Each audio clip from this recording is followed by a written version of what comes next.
Quand je me retrouvai dans mon lit, les draps me semblèrent plus froids que la glace. Je tremblais de tous mes membres en attendant le second fantôme annoncé par Marley. Quand 2h15 sonnèrent à l'horloge, les murs de ma chambre se mirent à trembler comme si la maison allait s'écrouler. Dans ce tohu-bohu apparut soudain un personnage si grand et si gros que je ne parvenais presque plus à trouver une petite place pour respirer. C'était un fantôme géant, ou plutôt un géant fantôme. Il me dit d'une voix tonitruante: Je suis le fantôme, chargé des cadeaux de Noël. Vous avez un quart d'heure de retard parce que je vous attendais à 2 heures. C'est vrai, fourmi humaine. Mais j'ai été occupé ailleurs. Maintenant, regarde de tous tes pauvres yeux d'avare.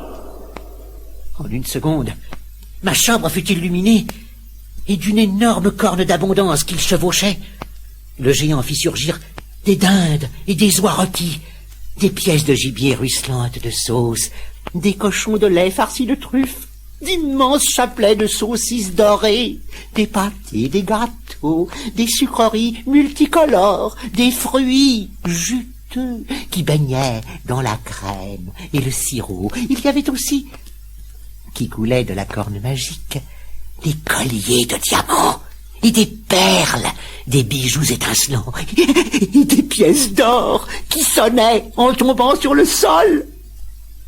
Voilà. Tout cela aurait à peine suffi à calmer mon appétit lorsque j'étais vivant. Je ne pensais qu'à manger. Mais hélas, aujourd'hui tout cela ne me sert plus à rien. Je suis un fantôme et comme tu le sais, les fantômes ne mangent pas. Vous êtes quand même le plus gros fantôme que j'ai jamais vu. C'est vrai.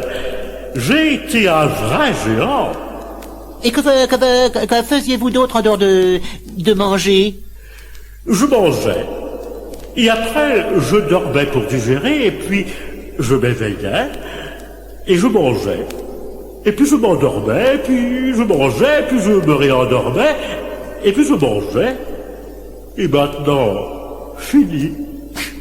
Plus miam miam, plus dodo. Plus miam miam, plus dodo. Remarquez, si ça peut vous faire plaisir, moi, par économie, j'ai un tout petit appétit. Pas de ruse avec moi, avare. Et ne crois pas surtout que toute cette nourriture soit pour toi.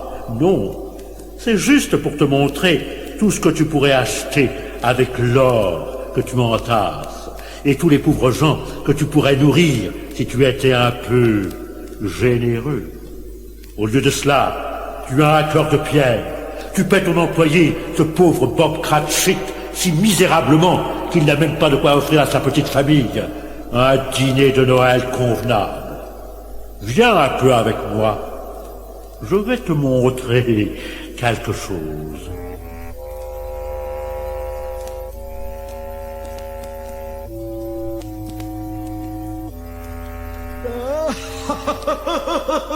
D'un geste de sa main monstrueuse, il fit disparaître toute la nourriture étalée. Et sans que je sache comment, nous nous sommes retrouvés dans les rues boueuses de Londres. Tandis que nous avancions dans les quartiers pauvres vers la maison de Bob Cratchit, je remarquai que personne ne semblait voir le géant qui marchait à côté de moi. Mais enfin, est-ce possible? Tous ces gens ne vous voient pas? Tu ne sais rien des fantômes, fourmis humaines. Nous sommes invisibles. Seuls nous aperçoivent ceux auxquels nous voulons nous montrer. Tu me vois, eux ne me voient pas. Et moi, il me voit? Pas plus que moi, puisque tu m'accompagnes. Ah, ne me dites pas que je suis devenu un fantôme. Pas encore. Mais tu es sur la bonne voie. Je dois avouer que je n'aimais pas du tout cela. Mais que pouvais-je faire d'autre? Le remords commençait à me ronger le cœur quand j'aperçus la maison de Bob Cratchit. En jetant un coup d'œil à travers la fenêtre, Je vis le décor misérable de la pièce. Le pauvre Bob était assis à table avec toute sa famille autour du dîner de Noël. Je dus regarder à 2 fois pour découvrir la dinde rôtie au milieu du plat. Elle était si menue et si recroquevillée qu'elle ressemblait plus à un petit oiseau plumé qu'à une volaille. Quant au gâteau de Noël, il avait à peine la taille et la consistance d'un petit biscuit sec. Tu vois à quel état de misère tu les as réduits? Eh bien, pourtant, regarde. Ils semblent tous heureux quand même, car ils ont quelque chose qui te manque. Ebenezer Scrooge, ils ont beaucoup d'amour à partager en famille. Une dinde au marron, grosse comme un pinson. Ce Noël est quand même une fête. On a l'amour de l'amour. Pas de soldats de plomb, de poupées de chiffon.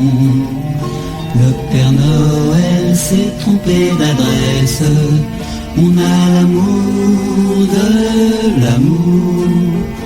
On n'aura rien dans nos chaussures, ça n'a pas d'importance. On a nos parents, nos frères, et c'est bien là notre chance. On ne peut partager avec vous le souper, mais venez vous asseoir à la table. On a l'amour de l'amour.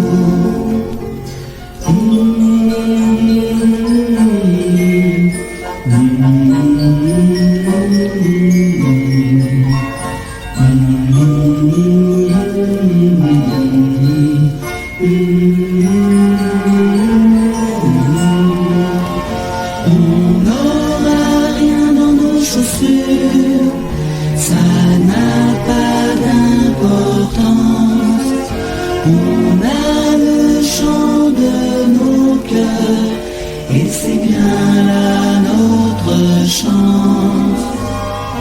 On ne peut partager avec vous le souper, mais venez vous asseoir à la table. On a l'amour de l'amour.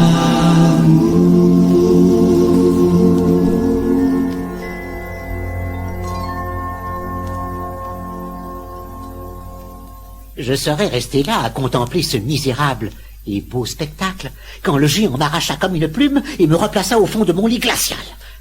J'avais le cœur serré. J'attendais en tremblant le dernier fantôme.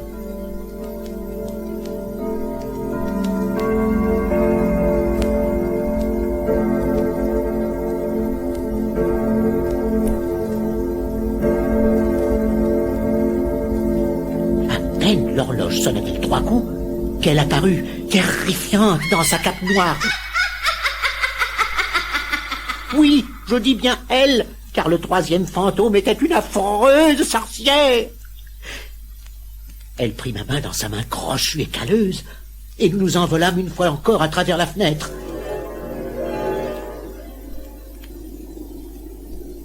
Je commençais à avoir l'habitude. Je n'en tremblais pas moins, cependant. Ce fut le plus horrible des 3 voyages. L'air était empli de moiteurs malsaines. Il me semblait que nous volions dans les profondeurs d'un marécage. À ma grande surprise, je me trouvais à nouveau après ce voyage devant la fenêtre de Bob Cratchit. Je regardais à l'intérieur et je vis que la place occupée tout à l'heure par le petit Tim, le fils de Bob, était vide. Non, c'est pas possible, m'écriai-je. Mais il n'est pas mort de faim, disparu. Pitié, pitié. Mais tout ce que fit la sorcière fut de me regarder d'un air terrible et de secouer la tête. de haut en bas. Elle m'entraîna à nouveau dans les airs et me déposa dans un cimetière sinistre, à peine éclairé par un rayon de lune. La sorcière pointa son doigt crochu vers une tombe, et je lus, stupéfait, l'inscription suivante. Si J.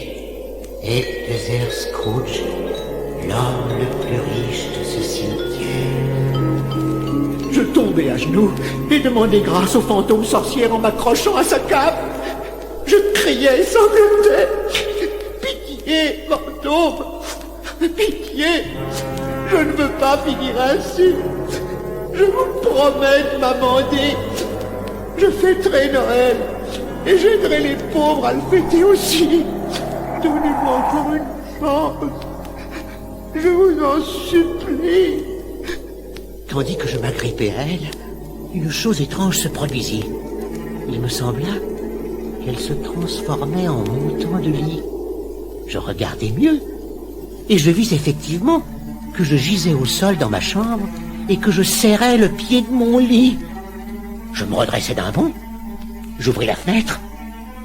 Le jour avait déjà paru. Aux quelques passants que j'aperçus, je criais « Joyeux Noël! Heureux Noël! Joyeux Noël !» Ils me regardèrent d'abord un peu surpris, puis tous en chœur, ils me répondirent à leur tour « Joyeux Noël! Joyeux Noël!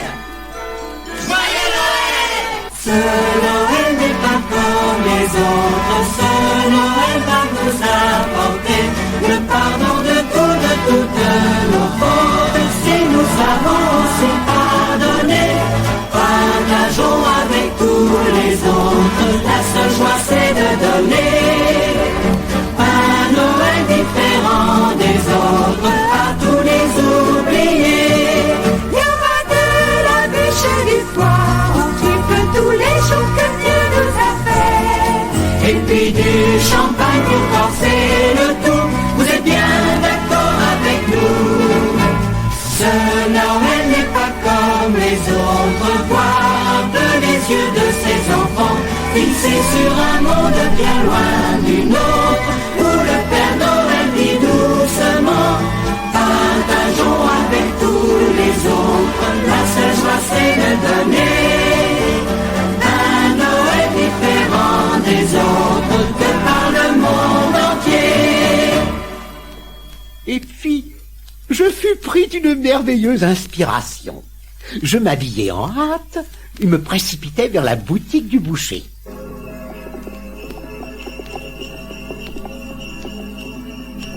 À l'étal pendait une des plus grosses dindes que j'avais vues. Je l'achetai et la faisais livrer au Cratchit sans retard. Un moment après, je frappai à leur porte, les bras chargés de cadeaux et de friandises. Ils m'accueillirent avec une joie bruyante, et le petit Tim, qui était à nouveau présent, me sauta au cou et me donna deux gros baisers. Ce fut une belle journée.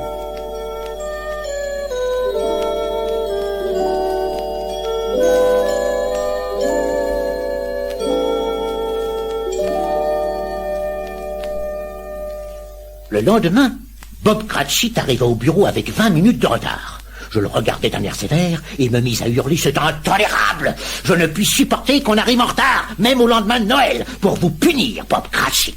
Je vous annonce que je triple votre salaire et que je vous donne 8 jours de vacances à passer avec votre famille. Là-dessus, j'éclatai de rire et donnai une bourrade amicale dans le dos de Bob. Pour aujourd'hui, allez vite acheter du charbon pour que nous travaillions au chaud et dans la joie. Je n'eus plus jamais de contact avec les fantômes. Cela m'avait suffi. J'avais enfin compris, grâce à mon ami Marley, que l'argent n'est rien s'il ne procure aussi un peu de joie et beaucoup d'amour.